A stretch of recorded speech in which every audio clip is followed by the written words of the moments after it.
lagay ko sa negative, nag-ano ko ng wire. Okay, testingin na natin kung effective yung ano natin ginawa. Ito, kukonek lang natin dito sa kulay yellow na wire.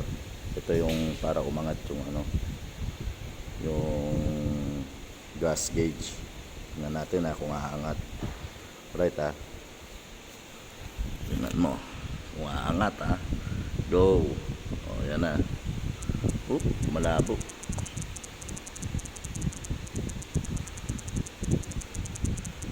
Labo. Ayan. Diba mangat? Full tank na. Ibig sabihin effective yung ginawa ko. Right? Basic. Yan. Negative lang yan. Yan, ginamit ko.